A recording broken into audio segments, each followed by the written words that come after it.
first time ever, I'd like to let Macintosh speak for itself. Hello, I'm Macintosh. It sure is great to get out of that bag. Well, computer intelligence has come a long way, although that joke could probably have been written today by ChatGPT. That, of course, was Steve Jobs introducing Apple's pioneering Macintosh computer almost 40 years ago. Jobs' friend and Apple co-founder Steve Wozniak is now among a chorus of tech leaders calling for a pause on artificial intelligence, citing, quote, profound risks to humanity. Just overnight, Samsung became the latest in a growing list of companies to ban the use of AI on their company devices. Wozniak, Elon Musk, other tech leaders recently wrote in an open letter that AI developers are, quote, locked in an out of control, race to develop and deploy ever more powerful digital minds that no one, not even their creators, can understand, predict, or reliably control. People listen when Wozniak talks about tech, about all of this. He designed the revolutionary Apple I and II computers. It helped put Apple on the map. The Apple I they built in Jobs' parents' garage back in 1976. So we're really happy to have him with us this morning. Good morning to you. Good morning to you. It's plenty early out here in California. It's plenty early. We appreciate you getting up early. Look, you're worried. Elon Musk is worried. We just saw the man from Google, known as sort of the grandfather of AI, quit because of how worried he is. What do people need to know? Well, you got a little bit wrong about me. I'm not like worried. I believe in fear and live in a life of fear. I just believe that when some powerful technology is introduced, we should look that almost all technology brings some good things to us and some bad things, and we should be responsible, and we should study these things and kind of prepare people for what's coming and take steps maybe to keep it from being too horrible and bad. For example, you know, look at how many bad people out there are just hitting us with spam and trying to get our passwords and take over our accounts and mess up our lives. And, you know, and now AI is another more powerful tool, and it's going to be used by those people, you know, for basically really evil purposes. And I hate to see technology being used that way. It shouldn't be. And probably some types of regulation are needed. Regulation is telling parties that are producing things, you will obey, you will not do certain bad things. It's like our Bill of Rights. The Congress will not pass certain types of laws. And, you know, you call that regulation. It's not like stopping you from doing your business. It's just saying, no, you've got to have some ethical concerns. I'm also curious at how your thinking on AI has evolved since recent years. In 2018, you did this interview that I was watching yesterday. You said this about AI. No machine sits down and says, what should I work on? Humans tell it what to work on. No machines can just do it well for us. So we're building technology that will make life easier for us. And where's the lack of jobs? At least where I come from, the United States, you know, people have jobs. And now we see what you're saying, and also talking about regulation. Can there be global regulation, though, for something like this technology? No, there never can be. It's one of the reasons that technology has so many bad sides. I often say those that brought us this digital world, you know, when I look back at some of the easier life days and less worries about all this stuff and things worked more, I say, you know, those that brought us this digital revolution should be executed, or worse yet, make them live in it. And that's so I, you know, yeah, so how can you not regulate bad people very well?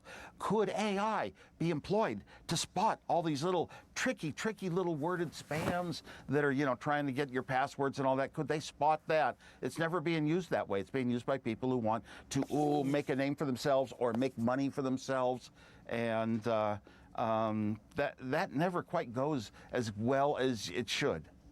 I want to talk It's kind of like love over money. I mean, I have feelings, I have emotions. And you know what? If I read a certain story, I might cry. Does AI cry? You know, and so it's being employed for the benefit of humans. When we started, even with Apple Computer, the personal computer was a tool that would let humans do more than they ever did before, and be more capable and in control of their own destiny more. And it's sort of like hard to judge it that way now. Do we ever get to that world where we're happier and happier than they were 10,000 years ago? Nothing tells me that's true. I want to talk about what you would do, because the fact I mentioned the godfather of AI, as he's known, Geoffrey Hinton, who left Google, right, in the last week. And here's what he said. The idea that this stuff, AI, could actually get smarter than people, a few people believed that. but most people thought it was way off. And I thought it was way off. I thought it was 30 to 50 years, even longer away. Obviously, I no longer think that. When we started this interview, you said, maybe we have to take changes. This letter talks about pausing things potentially. This is what Google CEO, right, where Hinton worked, Google CEO Sundar Pichai told me in 2019 about slowing down on AI if they have to. Here's what he said. You're basically saying we have to weigh our technological advancement and competitiveness with what it means for humanity. Absolutely. And I think it's important, and I think it's important. That's what society expects us to do. That was then, this is now. Should Google slow it down? And the competitors? Well, Geoffrey Hinton is, he won the Turing Award, and that's the Nobel Prize, of computer science. So I would die for that. I got one close to it, but and these people that were involved in AI from the start, he's obviously one of them, and the woman who's CTO at OpenAI, and they put out, yes, there are concerns. Yes, we should have regulation, and they are very close to it. They're the producers of this technology. So you normal people out there, we should be told, here is something that was generated by AI. So we can say, I prefer to know things that are always right and not some that are a little bit untrustable and flaky. I like the trust. Well, what do you think about the political aspect of this, though? Because we saw President Biden announce that he's running for re-election. Republicans responded with this AI-generated ad, basically saying it'd be this dystopian future if he's re-elected. It was criticized. Are you worried about the harmful effects AI could have on our politics? Yeah. Well, AI has beneficial effects in giving us a lot of good guidance, like being a good reporter, and we humans should be the editor. There should always be a human editor. And when that's not the case, we're going to have a lot of problems. As far as, AI being used to, I don't know, deep fakes, making somebody sound like a person in their voice and taking advantage of, a mother. We've seen that recently, and there's going to be a lot more of that than there ever was before. Tricking you into things. Tricking's going to be a lot easier for those who want to trick you. And, we don't really have we're not really making any changes in that regard. We're just assuming that the laws we have will take care of it. So I'm a little, worried that people being abused more than anything else.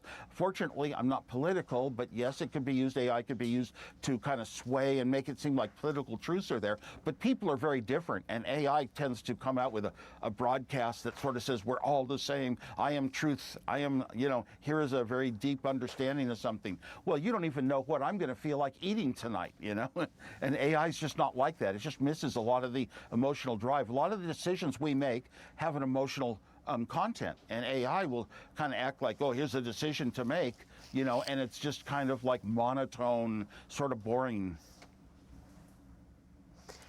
We have so many questions, Steve. We hope I should say. We hope you'll come back. But can I ask one more before you go, actually? Because one thing we always talk about here is Elon Musk. Do you talk to Elon Musk ever? I've never actually met him and spoke with him. I admire some things that he's done for the world, changing us towards electric cars, but, his real motivations inside, is he really a purist of trying to clean the air and all that, gets shadowed by a lot of other things. And he basically got a lot of money from myself for a car. I believe things he said, that a car would drive itself across the country by the end of 2016. Oh, I had to upgrade to that model, $50,000. And then it wouldn't do anything. I could tell it wouldn't ever make it across the country. And he said, here we have a new one with 8 cameras. It'll make it across the country by the end of 2017. I actually believed those things, and it's not even close to reality. And boy, if you want a study of AI gone wrong and taking a lot of claims and trying to kill you every chance it can, get a Tesla. Wow. Wow. Any thoughts on how he's running Twitter?